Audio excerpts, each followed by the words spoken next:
Bismillahirrahmanirrahim. Assalamualaikum warahmatullahi wabarakatuh. Alhamdulillahi rabbil alamin. Wabihi nasta'in. Wal 'aqibatu lil muttaqin. Wala 'udwana illa 'alal zalimin. Wassalatu wassalamu ala Rasulillah wa ala alihi wa sahbihi wa man tabi'ahu wa walah. Subhanaka la ilma lana illa ma 'allamtana innaka antal alimul hakim. Rabbi shrah li sadri wa yassir li amri wahlul 'uqdatam min lisani yafqahu qawli. Rabbi yassir wa la tu'assir ya karim.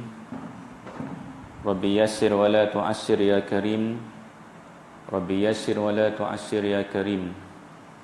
A'udzu bi'izzatillahi wa qudratihi min syarri ma ajidu wa uhazir.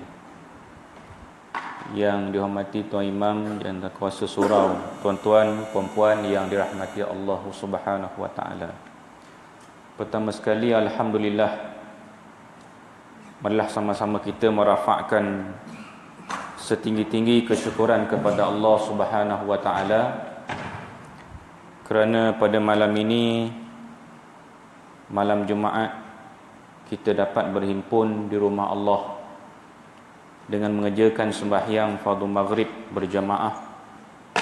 Kemudian kita dapat duduk dalam satu majlis ilmu, majlis yang sangat mulia di sisi Allah Subhanahu wa taala, dan dijanjikan oleh Allah dan Rasulnya sebagai satu pahala yang dikira di negeri akhirat kelak. Tuan-tuan, puan-puan yang dirahmati Allah, pada 2 minggu yang lalu kita telah membicarakan tentang sunat-sunat wudu, ya. Sunat-sunat wudu. Malam ini sepatutnya kita membicarakan perkara-perkara yang membatalkan wudu. Walaupun kita ulang sedikit sebelum kita masuk perkara-perkara yang membatalkan wudu, kita ulang sunat wudu, ya. Kita telah membicarakan tajuk ini, kita ulang sikit, iaitu yang pertama sekali, sunat wudu ialah menyebut nama Allah. Itu yang pertama, dengan menyebut Bismillahirrahmanirrahim. Dalam arti kata lain, membaca basmalah, ya. Bismillahirrahmanirrahim, mula yang itu dulu, ya. Sebelum basuh tangan, sebelum kita menyentuh air ataupun buka pipe itu, kita baca Bismillahirrahmanirrahim, ya. Kerana tuan-tuan sekalian, perbuatan yang dimulakan dengan Bismillahirrahmanirrahim itu ataupun basmalah, ianya diamalkan oleh para alim ulama dalam apa jua keadaan sekalipun, ya, kerana dia memberikan manfaat, fadilat yang besar bagi orang yang memulakan pekerjaan dengan Bismillahirrahmanirrahim. Yang kedua, tuan-tuan sekalian, sebelum kita masuk perkara sunat yang kedua, hadis riwayat An-Nasa'i menyebut tentang perihal wuduk Nabi SAW dan wuduk para sahabat radhiyallahu anhum ajma'in.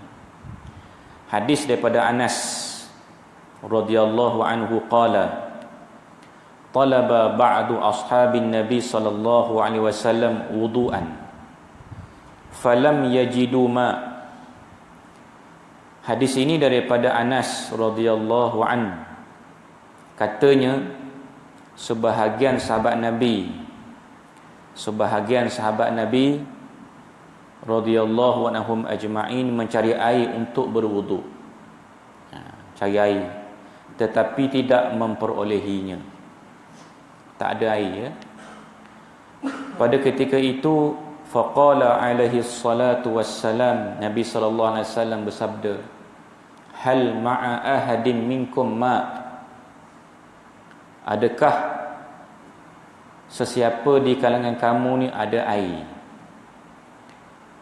Kemudian fa utiya bima'in fa wada'a yadahu fil ina allazi fihi al-ma'. Kemudian lalu dibawakan air kepadanya dan baginda meletakkan tangannya ke dalam bekas yang berisi air tersebut. Air itu tak banyak. Ya, ini cerita tentang mukjizat Nabi SAW, yang mana di antara mukjizat Nabi ialah air keluar daripada jari Nabi. Pada ketika itu air sedikit saja. Nabi SAW meletakkan tangannya dalam bekas yang ada air tadi. Lalu Nabi SAW bersabda, summa qala tawadda'u bismillah. Nabi kata, ya. Nabi SAW bersabda, berwuduklah kamu dengan nama Allah. Tawadda'u bismillah. Berwuduklah kamu dengan nama Allah. Fara'aitul ma'a, siapa yang nampak air ni sahabat Nabi. Lalu aku melihat air terpancar keluar dari celah-celah jari Nabi hingga ke semua mereka, iaitu kira-kira 70 orang dapat berwuduk dengan air tersebut. Ya. Maknanya air tu sikit je, ya. Tapi oleh kerana ketika Nabi sallallahu alaihi wasallam meletakkan jari Nabi ke bekas itu, tiba-tiba air keluar daripada jari Nabi, jari jemari Nabi. Lalu sahabat radhiyallahu ajma'in seramai 70 orang tu semua dapat berwuduk. Ini di antara mukjizat Rasulullah sallallahu alaihi wasallam, air keluar daripada jari-jari Nabi, ya. Syahid maksudnya apa yang nak difokuskan dalam hadis ini ialah perkataan Nabi sallallahu alaihi wasallam bersabda, tawadda'u bismillah. Berwuduklah kamu dengan memulakan dengan nama Allah. Berkatnya dengan menggunakan nama Allah dalam apa jua keadaan, ya, sehingga air yang sedikit jadi banyak. Berkatnya kita baca bismillahirrahmanirrahim ketika makan, ketika minum, ya. Orang bukan Islam tak ada yang ini. Istimewanya kita orang Islam ada benda ni.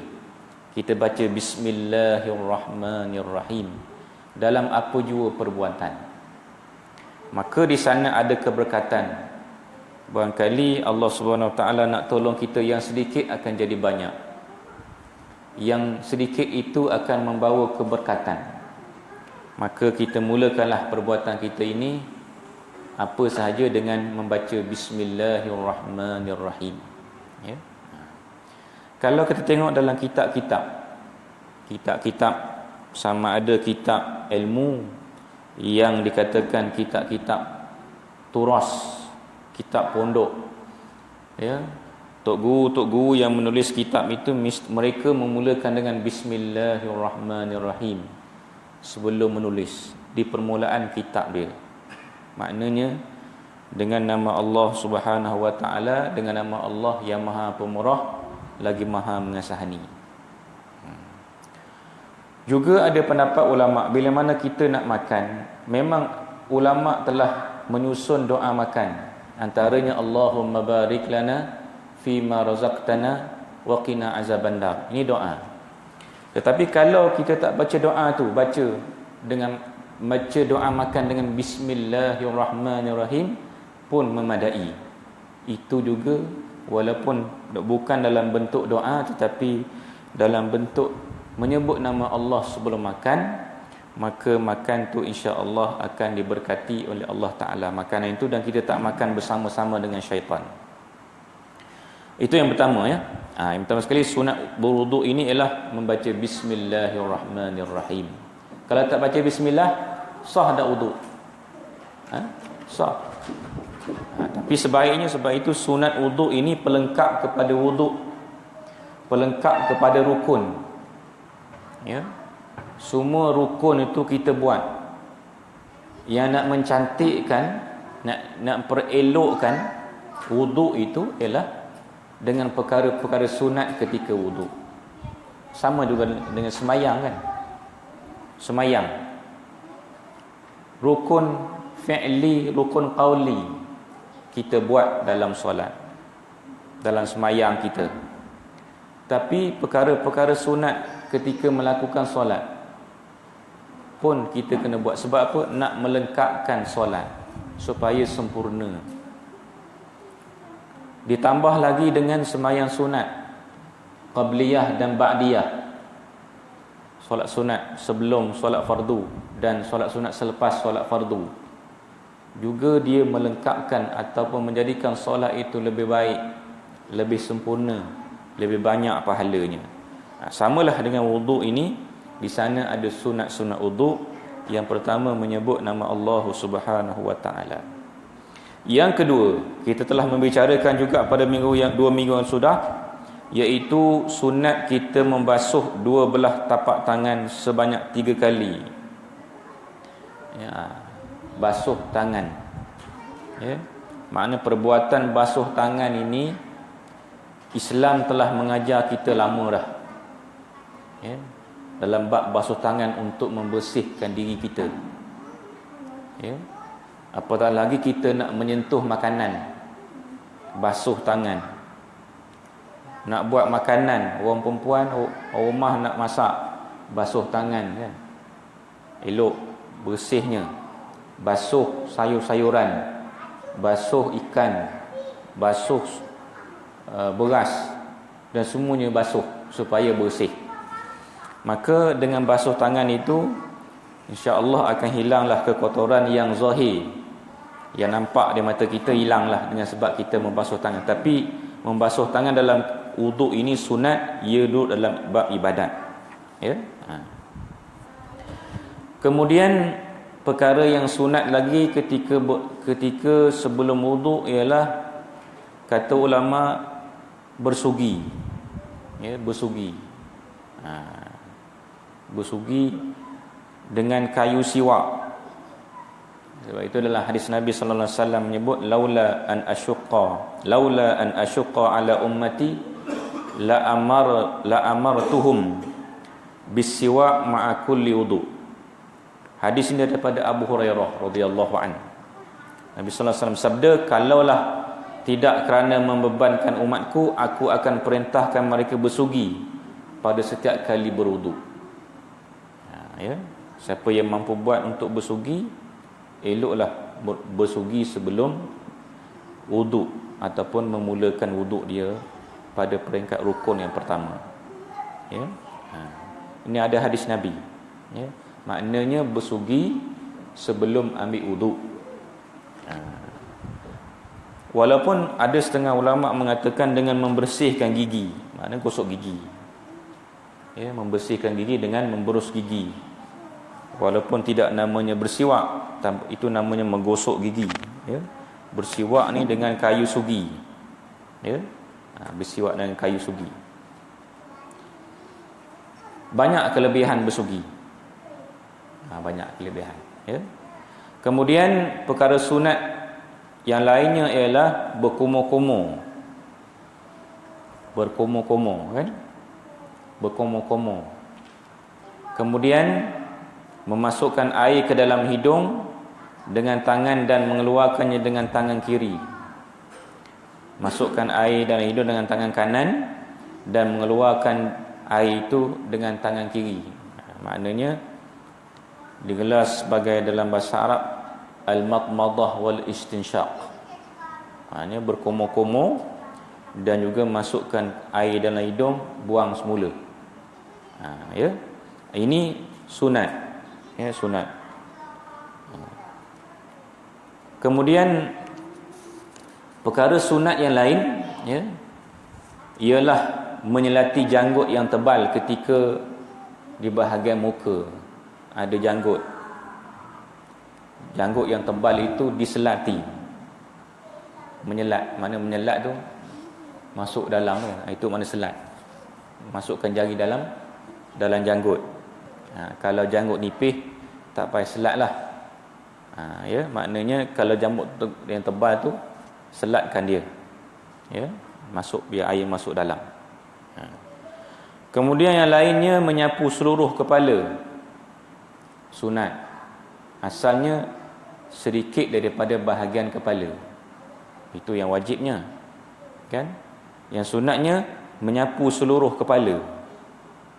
Seluruh kepala maknanya daripada depan air kena bawa ke belakang, bawa balik pusing balik, maknanya seluruh kepala, ya. Sapuan itu berlaku.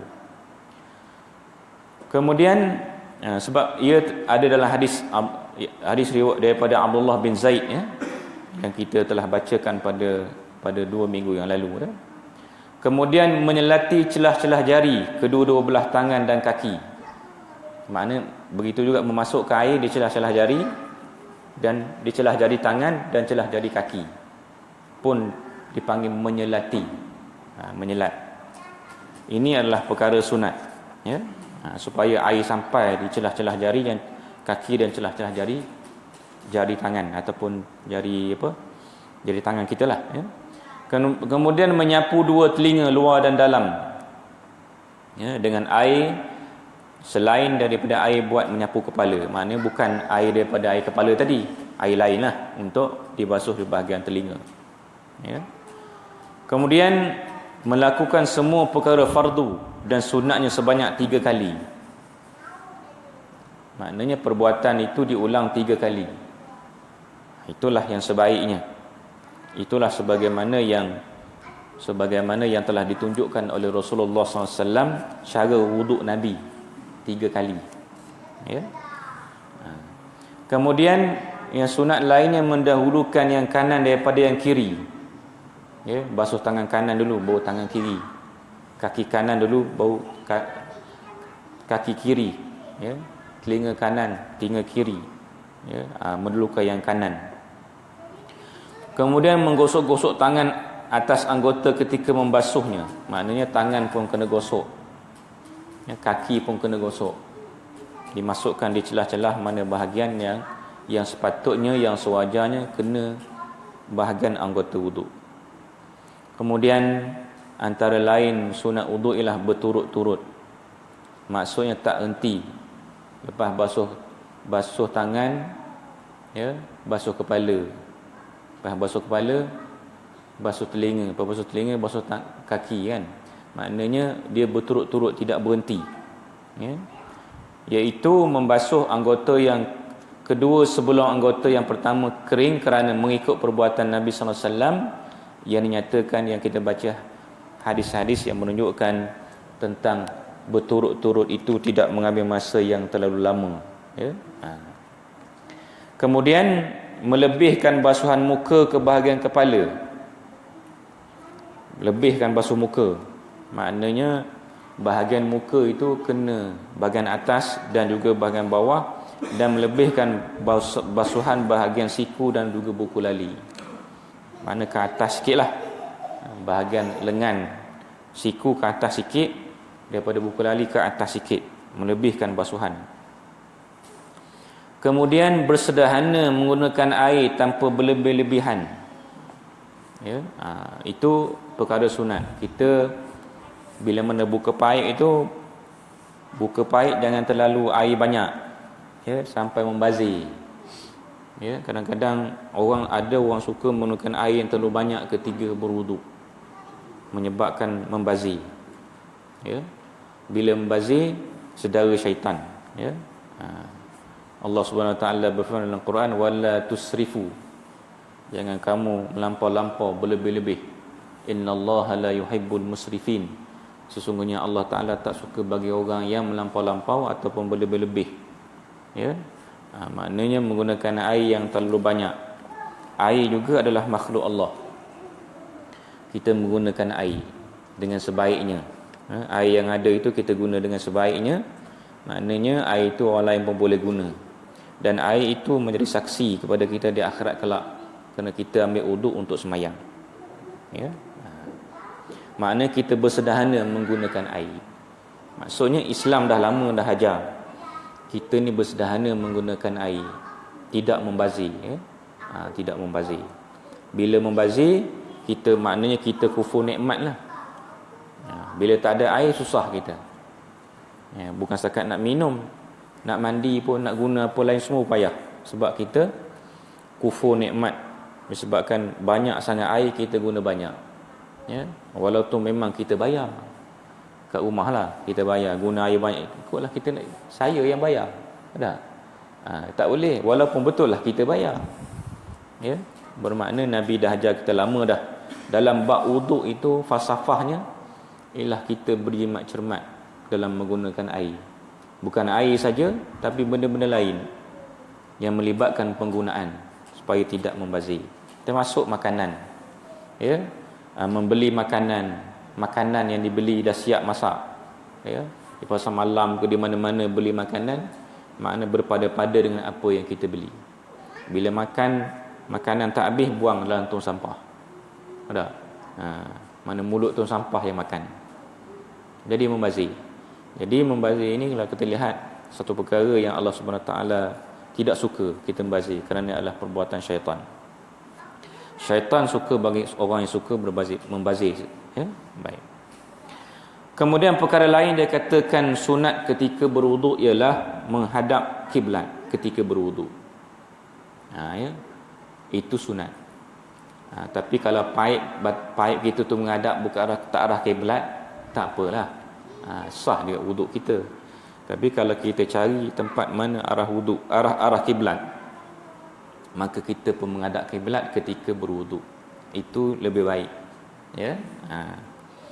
Kalau dah paip tu macam tu, takkan kita menyerong macam ni pula kan? Serong ini orang sebelah nak ambil wuduk, kita membontotkan dia. Orang marah. Apa pasal macam ni? Saya nak ada arah kiblat. Kan memudaratkan orang. Tak apalah, menghadap ke situ lah. Tak. Kecuali kalau orang tak ada. Ini orang tengah ramai-ramai sibuk-sibuk nak ambil wuduk, kita pun menghadap kalau kiblat, kan? Batang paip lain, dia kalau lain. Jadi menyusahkan orang. Baik, itu menghadap arah kiblat, itu yang sebaiknya. Kemudian tidak bercakap-cakap ketika berwuduk.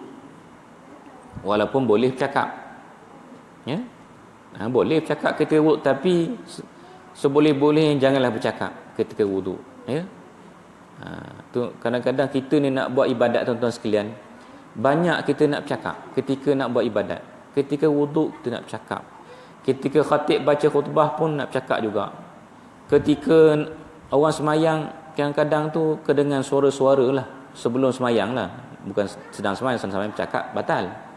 Tapi masalahnya ialah suka kita bercakap ketika mana nak buat ibadat. Masa tak buat ibadat, kita tak nak bercakap.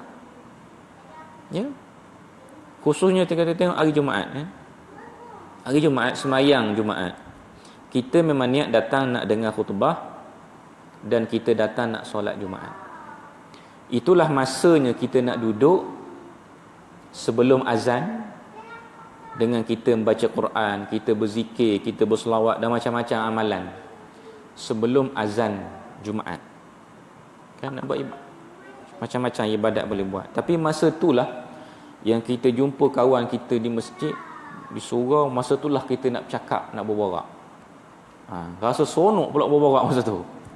Waktu lain tak apa seronok. Datang ke sini nak bercakap. Padahal waktu lain lagi panjang masa nak bercakap. Lepas solat Jumaat, pergilah kedai mana, kopi kedai-kedai mana, nak bercakap sampai ke petang maghrib pun tak apa. Nak bercakap lah, kena nak bercakap. Tapi oleh kerana waktu yang dikatakan waktu yang baik kita buat ibadat, kita tak ambil peluang. Ya, waktu yang mustajab doa, waktu yang baik untuk kita buat ibadat, kita tak ambil peluang. Ya. Jadi seboleh-bolehnya kita tidak bercakap-cakap ketika berwuduk. Ya, ketika berwuduk kita tak bercakap-cakap. Sama macam tawaf umrah ataupun tawaf haji ataupun tawaf sunat Kaabah, ya. Boleh tak bercakap ketika tawaf? Boleh cakap, tidak membatalkan tawaf. Ya, tetapi seboleh-boleh janganlah bercakap, sebab kita tengah buat ibadat. Ya, nak bercakap boleh, tapi janganlah 7 kali keliling Kaabah tu bercakap dia, tak ada benda lain. Tak sewajarnya macam tu. Tapi kalau setakat nak tanya, jumpa kawan, tiba-tiba jumpa masa tawaf, jumpa. Sampai bila? Tanyalah, sampai bila? Dah 2 hari dah. Oh, saya baru sampai tadi. Tak apalah nak tanya kawan kan, kita ke tawaf. Ini kalau bercakap 7 keliling 7 untuk jumpa kawan, habis cerita dunia semua keluar ketika tawaf. Walaupun dia katakan tawaf dia sah, tapi rugilah. Ketika tawaf dia tidak sepatutnya buat amalan baca sesuatu doa dan lainnya, dia tak buat. Maka sebaik-baiknya kita tak bercakap ketika berwuduk dan juga amalan yang lain, ya. Kerana mengikut perbuatan Rasulullah sallallahu alaihi wasallam. Ya, Nabi tak bercakap ketika berwuduk. Ya, Nabi tak cakap. Kemudian selepas daripada berwuduk, di antara perkara sunat ialah kita membaca doa setelah selesai wuduk. Ya.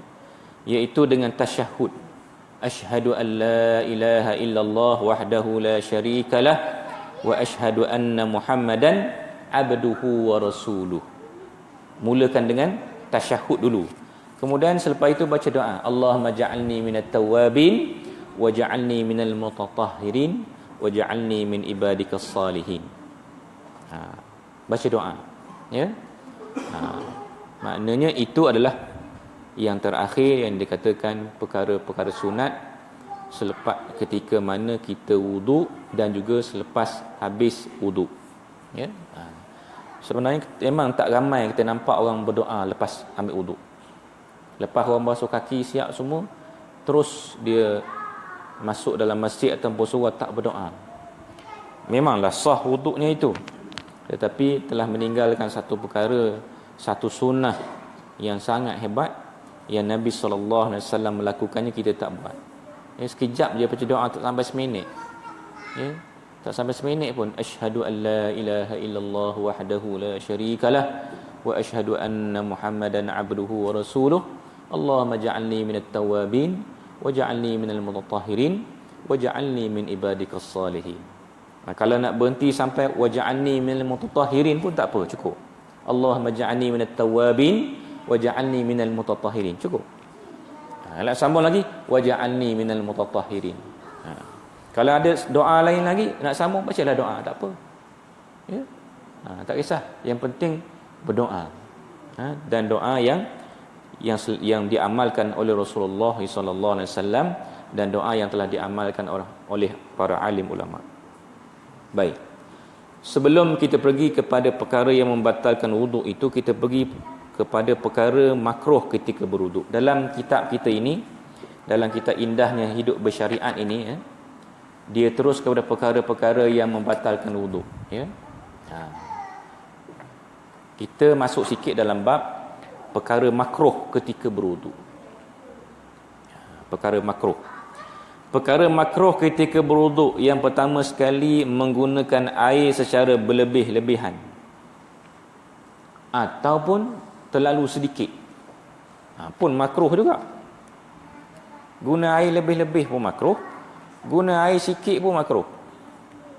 Sikit sangat maksudnya, air ada tapi kita sengaja guna sikit je, buka perlahan, betul air kecil je keluar.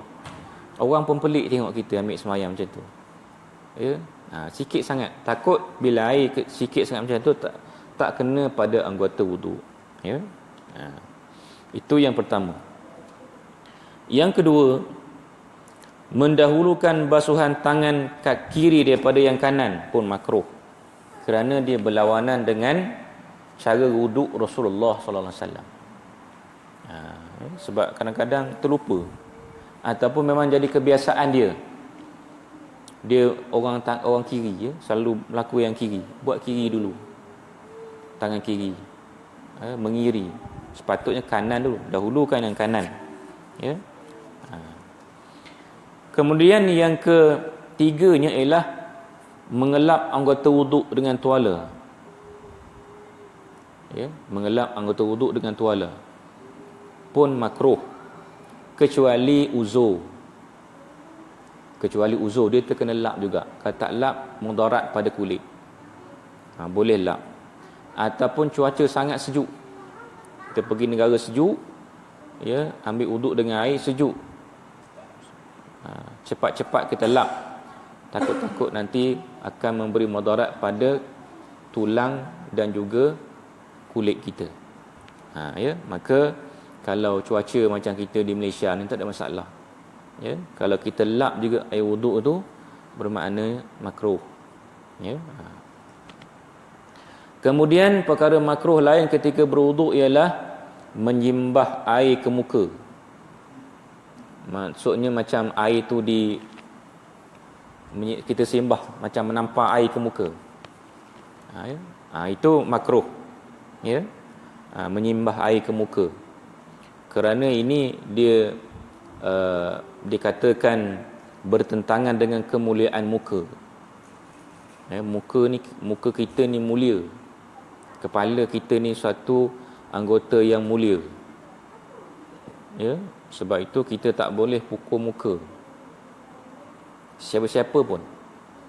Tak boleh pukul anak kat muka, tak boleh pukul isteri kat muka, tak boleh pukul siapa-siapa pun di bahagian muka. Sebab muka ni satu bahagian yang mulia. Ya. Kalau kita tengok kan, kita tengok kadang-kadang orang kita suka tengok gusti. Gusti? Pernah tengok gusti? Gusti kan kita tengok dia pukul muka. Pukul muka. Ya. Makna itu bukan gusti yang sunnah. Memang ada gusti ada yang sunnah tapi tak pukul muka. Ya, ini gusti barat. Ya.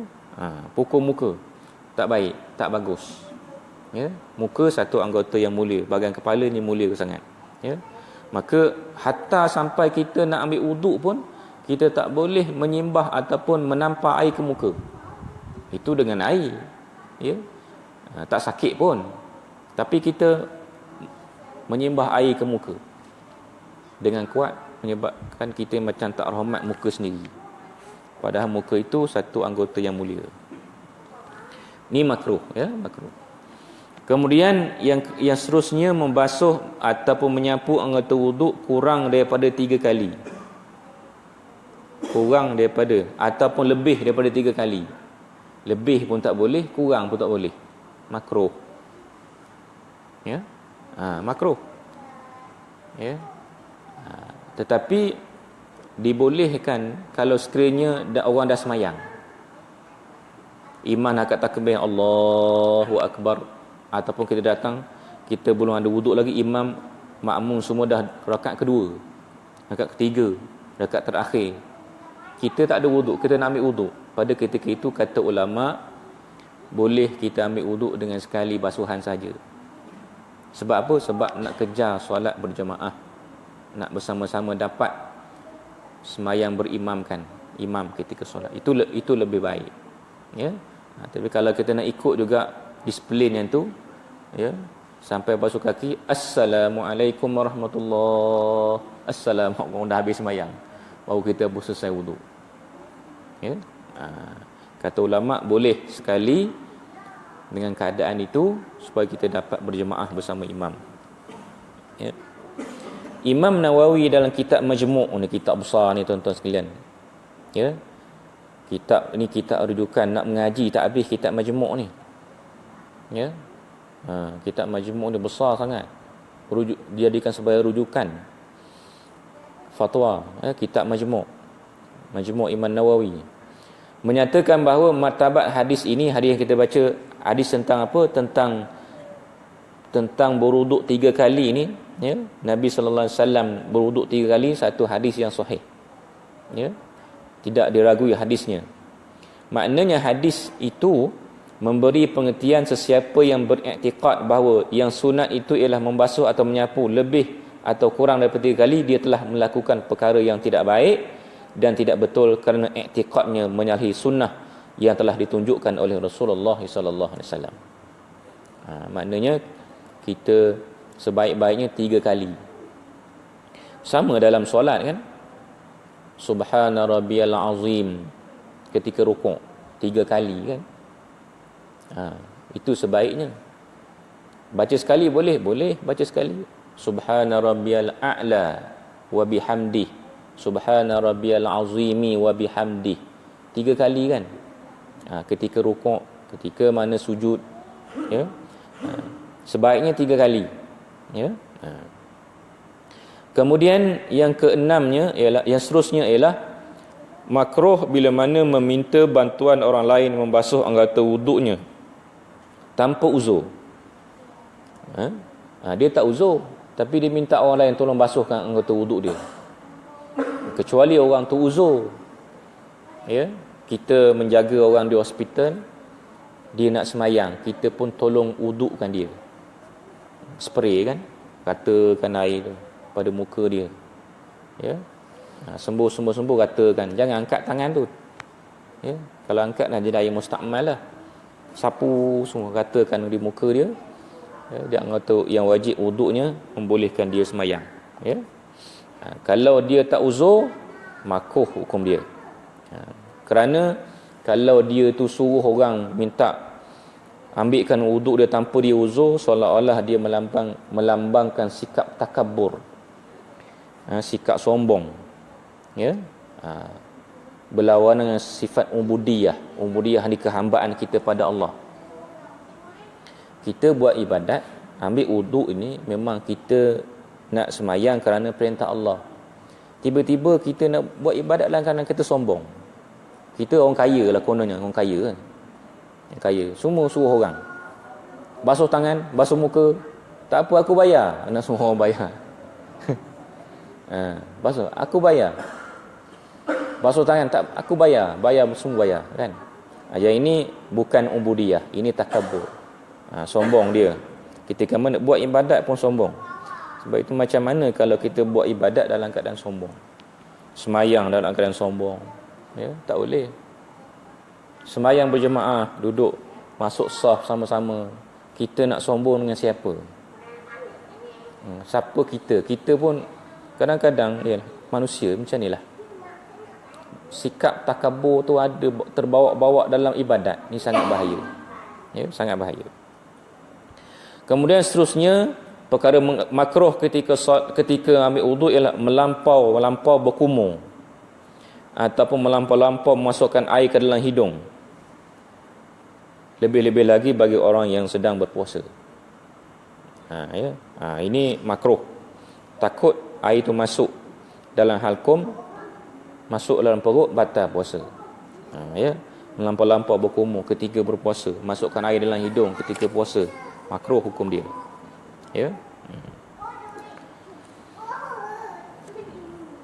Itu perkara-perkara yang disebut oleh ulama berkaitan tentang perkara-perkara makruh ketika sedang mengambil wuduk dan selepas daripada mengambil wuduk.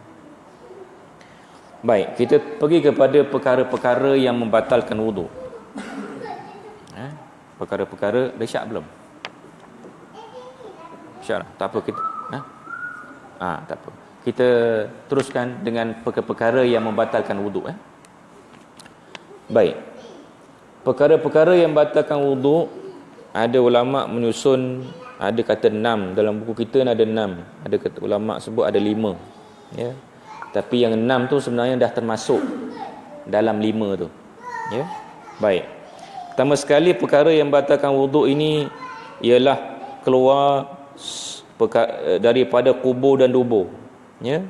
Sama ada kencing, tahi, darah, kentut dan lain-lain lagi. Bila mana keluar yang ini daripada kubul ataupun dubur, kubur ni bahagian depan, dubur bahagian belakang. Ya.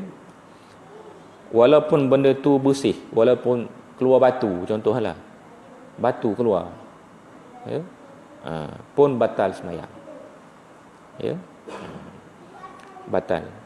Keluar ikut depan ataupun keluar ikut belakang, batal wuduk. Ya. Kemudian yang keduanya ialah tidur yang tidak tetap punggungnya ataupun tidur yang tak tetap. Ya, kalau permulaan tidurnya dia menelentang, ya, kemudian dia mengiring, batal. Ya. Kalau dia menelentang sampai bila-bila dalam keadaan tak bergerak-gerak, tak batal lagi. Ya. Makna dia tidur dalam keadaan tetap. Maksudnya sahabat di zaman Nabi dulu tidur duduk menunggu Nabi nak semayang. Ya. Sebab apa dikatakan boleh jadi batal? Kerana duduk dalam ataupun tidur dalam keadaan itu punggung bertaut rapat dengan lantai, manakala maksud tak tetap tadi terdapat rongga antara punggung dan lantai.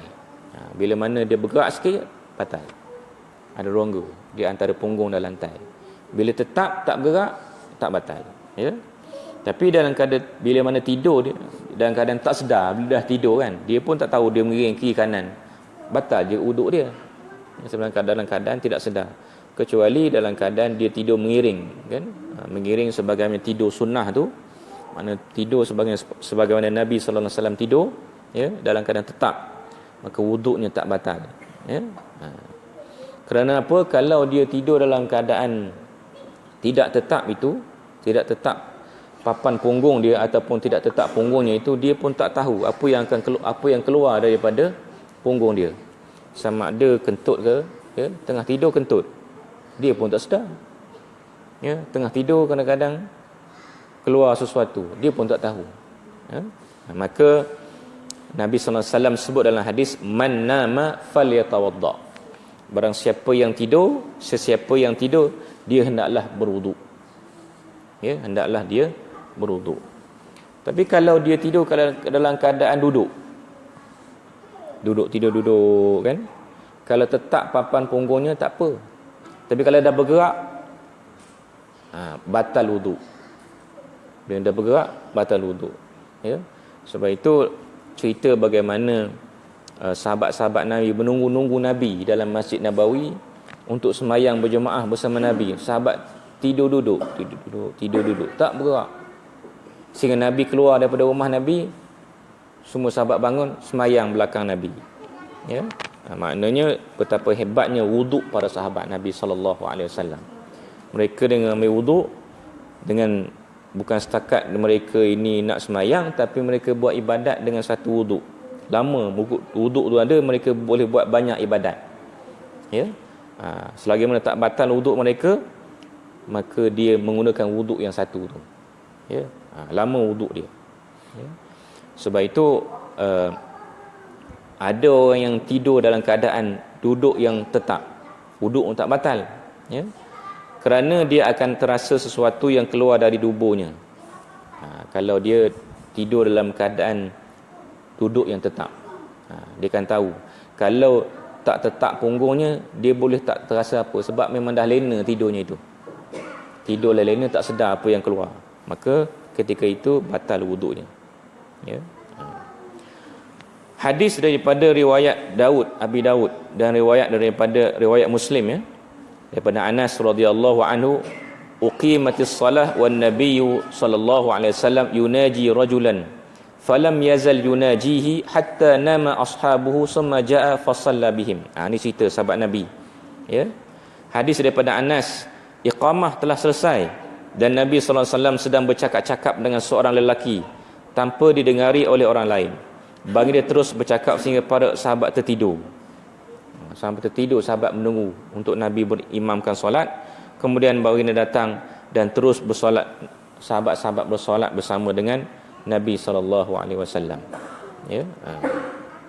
Maknanya hadis yang kita baca tadi menunjukkan bahawa para sahabat tidur dalam keadaan duduk yang tetap kerana mereka berada dalam masjid sedang menunggu untuk bersolat dan berharap-harap supaya Nabi SAW segera menghentikan perbualan dengan sahabatnya tadi dan bersolat bersama-sama dengan mereka. Ini perkara ataupun perkara yang berkaitan tentang perkara yang membatalkan wuduk. Seterusnya, perkara yang membatalkan wuduk ialah hilang akal. Hilang akal, apa sebab dia? Sebab mabuk, sebab pitam, sebab sakit ataupun gila. Ya, sebab pitam, pengsan, sakit ataupun gila. Maknanya ini dikiaskan kepada hilang akal. Dia tak sedar. Dan kalau dia tidak sedar, mabuk, maksudnya dia bukan mabuk minum arak, ya. Mabuk ni dia pening, dalam keadaan pening dia itu dia tak sedar, dalam keadaan dia itu antara dia sedar tak sedar, sedar tak sedar. Ya, kadang-kadang dia tak sedar. Pitam memang tak sedarlah walaupun sekejap. Sakit sakit yang menyebabkan dia sakit dia tak ingat. Ya, sebab itu ada orang sakit dia sasau, ada. Ya. Ada di hospital dia orangnya tidaklah tua, muda. Dia menyanyi dalam hospital. Ya. Dia menyanyi sampai doktor pun tanya. Doktor marah dia menyanyi. Dia pun sound doktor. Dia kata apa? Doktor nak lagu apa? Dia tanya gitu. Kan? Doktor nak lagu apa? Saya boleh nyanyi. Dia nyanyi kuat-kuat. Doktor pun buat tak tahulah, biarkan dia menyanyi. Maknanya dia tak sedar. Bila tanya balik selepas tu dia sedar. Tadi menyanyi pasal orang semua tengok menyanyi. Satu wak dengar awak menyanyi. Bila pula saya menyanyi? Tak, dia tak sedar. Dalam keadaan dia boleh jadi sasau sekejap. Dalam keadaan dia menanggung sakit tu, dia tak ingat. Ada macam tu penyakit itu. Maknanya ini dikiaskan kepada hilang akal sekejap. Ya, hilang akal. Ada setengah terjadinya ketika orang di hospital tu ada orang bawa buah anggur, buah apple, macam-macam buah lah di hospital. Jadi yang makan tu dia tak ada buah. Dia ambil buah orang lain. Orang sakit ni lah. Ambil buah orang tu. Jiran sebelah dia ambil, dicuri. Dia buat tak tahu macam buah dia. Tapi keluarga dia ni malulah. Pasal pula ambil buah orang. Kan? Selang 5 minit tanya, tadi mengapa ambil buah orang? Bila pula saya ambil buah orang? Dia tak ingat. Kenapa tak tahu? Mungkin ini barangkali dia waktu tu sasau, dalam keadaan dia sakit tu dia jadi lain fikiran dia, berserabut. Ini dikiaskan kepada hilang akal sekejap yang menyebabkan ketika kalau dia berwuduk batal wuduk dia. Ya. Sebab apa? Ketika di mana dia hilang akal dalam keadaan dia tak ingat sekejap tu, takut dikhawatiri suatu keluar daripada kubul ataupun dubur tanpa disedari. Tak sedar benda tu keluar, yalah. Ya, mana sedar. Orang macam tu tak sedar diri, ya. Hal ini juga dikiaskan dengan tidur. Bila tidur memang tidur yang begitu nyenyak sekali, ya. Nyenyak sangat tidurnya hingga dia tak sedar. Tak sedar. Kadang-kadang ada orang tidur dalam semayang pun ada. Tidur semayang tarawih, terutama tarawih, imam baca panjang. Allahu akbar, baca panjang. Tiba-tiba imam baca surah panjang, ada satu ayat tu sama macam surah Fatihah juga. Waladdallin. Dia pun dengar yang ujung tu, amin. Dia seorang je amin. Orang tahulah dia mengantuk. Dia ni tidur ni. Amin bukan Fatihah, tapi surah lain. Tapi ada dalam surah lain waladdallin tu. Dia dengar waladdallin dia pun amin tu. Amin. So, confirm dia tidur ketika sembahyang. Ya. Jadi tidur ni tuan sekalian ketika sembahyang ni memang dia bukan punggung dia di lantai, tak. Dia tetap solatnya sah, dia tidak dikira batal, ya. Tapi dia tidur dalam ketika dia sembahyang. Kurang pahala sembahyang dia. Kemudian perkara lain membatalkan sembahyang, air sembahyang ialah membatalkan wuduk, ialah menyentuh lelaki ajnabi, menyentuh isterinya ataupun orang yang lain yang ajnabi tanpa berlapik. Ya. Maknanya perkara ini membatalkan wuduk. Dalam mazhab Syafi'i, menyentuh isteri batal wuduk, kan? Dalam mazhab Imam Ahmad bin Hanbal tak batal wuduk, kecuali dengan menyentuh isteri syahwat baru batal. Menyentuh isteri dengan syahwat baru batal. Itu dalam mazhab Imam Ahmad bin Hanbal, Hanbali. Tapi Syafi'i, ada syahwat ke tak ada syahwat dia sentuh isteri tetap batal. Ya, tetap batal. Kalau berlapik, okey, tak apa. Ya. Ada masalah dalam buku kita disebut, ya, wuduk tidak terbatal dengan menyentuh kanak-kanak perempuan yang kecil yang belum bersyahwat. Ya. Kanak-kanak kecil yang belum bersyahwat.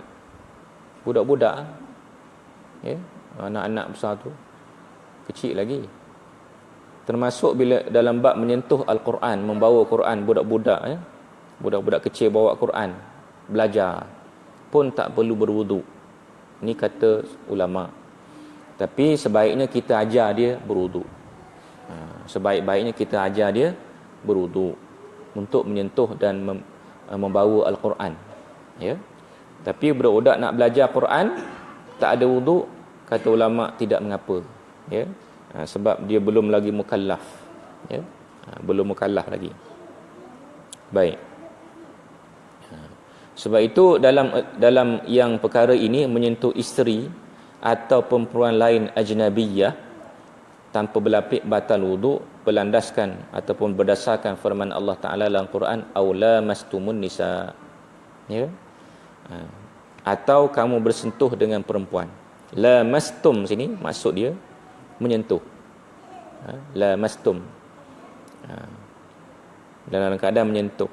Di sini khilaf ulama dalam mentafsirkan ayat ini dalam erti kata batal tak batal, dan ia khilaf di kalangan 4 mazhab ya. Sentuh dengan syahwat dan sentuh tidak syahwat. Ya. Mazhab Syafi'i, syahwat ke tak syahwat, sentuh isteri tetap batal. Kemudian seterusnya perkara yang membatalkan wuduk ialah menyentuh kemaluan manusia, sama ada diri sendiri atau orang lain, di bahagian kubul ataupun dubur dengan tapak tangan dan perut-perut jari tanpa berlapik. Ya, yang depan ni. Yang depan, yang belakang tak apa, yang depan. Kalau tersentuh yang belakang ni tak apa. Tersentuh bahagian yang ini. Yang ni batal. Kubul ataupun dubur batal. Ya, tanpa lapik batal wuduk. Ya. Kenapa? Takut dikhawatiri ya. Kalau takut ada najis yang boleh membatalkan wuduk. Ini di antara perkara-perkara yang telah disentuh oleh ulama, perkara-perkara yang membatalkan wuduk. Batal wuduk dengan menyentuh orang perempuan tua tidak dikira sama ada lelaki yang menyentuh atau itu lemah tenaga batin atau terpotong kemaluan. Kan?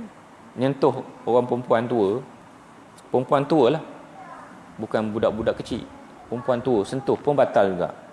Walaupun orang lelaki itu terpotong kemaluan dia ataupun lemah tenaga batin, pun batal juga. Ya, bukan dikira kuat tenaga batin ataupun tak terpotong kemaluan. Yang penting bila mana dia sentuh batal dalam mazhab Syafi'i. Tersentuh rambut, gigi dan juga kuku tidak membatalkan wuduk. Kalau kita tersentuh, tuan-tuan tersentuh rambut isteri, ya, kuku isteri, ya, gigi isteri, ya, apa kejadah nak sentuh gigi isteri pula, kan? Banyak tempat lain nak disentuh, gigi pula nak sentuh. Ya. Tapi ulama sebut takut orang kata lain, ya. Mana ulama sebut juga, terperinci sebutnya, sentuh gigi, sentuh kuku, sentuh rambut tak batal. Kan? Itu penjelasan ulama tentang masalah bersentuhan ketika mana berwuduk. Ya. Wallahu alam. Sekadar itu. Insya-Allah kita akan sambung lagi di majlis ilmu yang lain. Iaitu kita akan sambung insya-Allah pada pelajaran yang akan datang, perkara-perkara haram bagi orang yang tiada wuduk atau berhadas kecil. Ya. Ataupun tajuk lain, perkara yang disyaratkan wuduk. Perkara benda tu mesti ada wuduk baru boleh buat. Antaranya apa? Sembahyang, tawaf, menyentuh Al-Quran dan menanggung Al-Quran. 3 perkara tu. Insya-Allah kita akan berbincang perkara itu di majlis ilmu yang akan datang. Wallahu a'lam. Ada persoalan? Ada perbincangan? Kita buka perbincangan kalau ada soalan.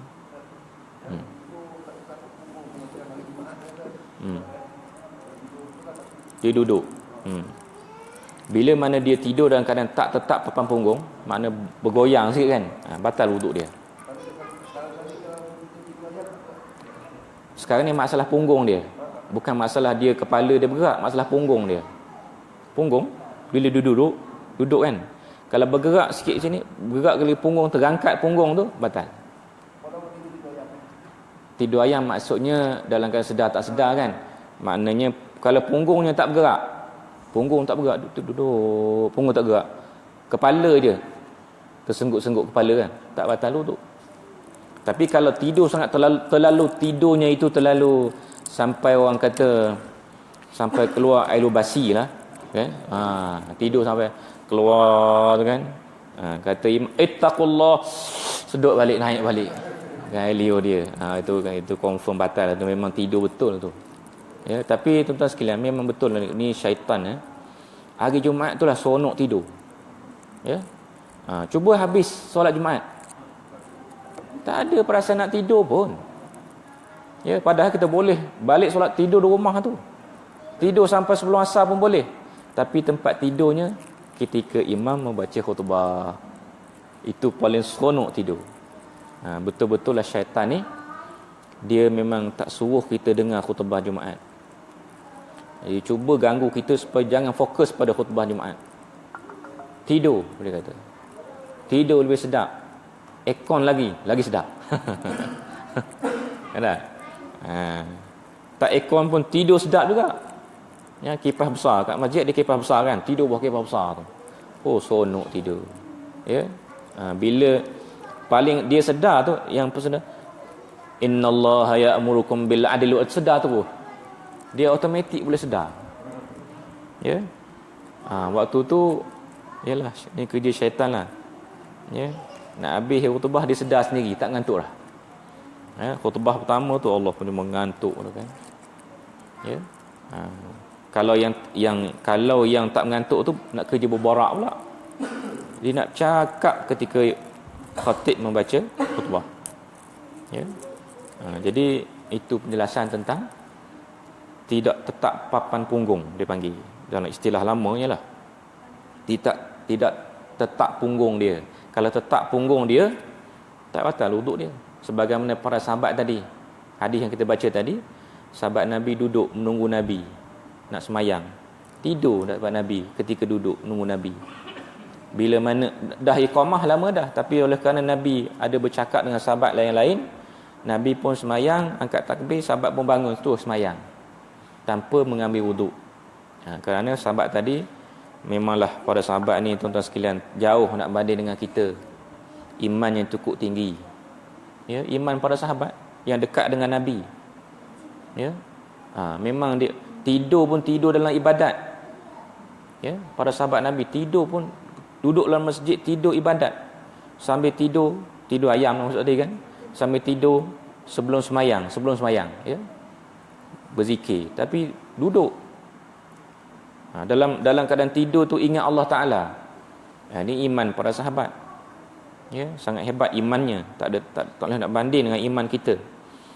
Kita tidur betul. Tidur betul. Tengah semayang pun boleh tidur. Ya.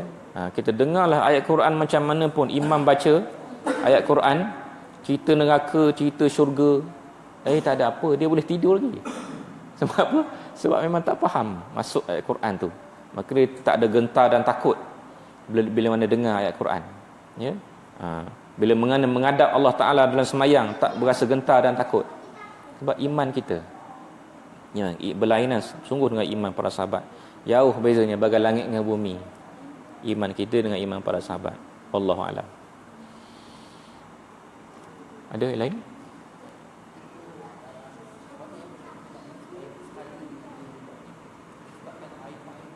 Sikit. Ya. Okey. Kalau kita dalam keadaan uzur, ya, sebab uzur, itu dia punya perkara dia, uzur. Dengan sebab uzur, apa pun uzur yang menyebabkan kita tak boleh nak buat 3 kali, cukuplah dengan sekali, dengan meratakan air ke seluruh anggota wuduk. Cukup sekali pun tak apa. Ya. Kalau 3 kali bukan memudaratkan, tetapi barangkali orang sakit, dia sakit kulit ke, dia sakit pada tubuh badan ke, tak kira lah. Makna dia menyusahkan dia dalam keadaan dia sakit. Ya. Maka dengan sebab uzur tu perkara yang membolehkan dia untuk mengambil wuduk yang wajib sahaja ataupun bilangan yang sedikit satu kali sahaja, yang membolehkan dia sah untuk dia mengerjakan semayang. Ya. Wallahu a'lam. Hadanallahu wa iyyakum. Bismillahirrahmanirrahim. Alhamdulillahirabbil alamin. Wassalatu wassalamu ala asyrafil anbiya'il mursalin wa ala alihi wa sahbihi ajma'in. Allahumma aghnina bil ilmi, Allahumma aghnina bil ilmi, Allahumma aghnina bil ilmi, wa zayyinna bil hilmi, wa akrimna bit taqwa, wa jamilna bil afiyah. Allahumma zidna ilman nafi'an, warzuqna fahma wasi'a, bi rahmatika ya arhamar rahimin. Walhamdulillahi rabbil alamin.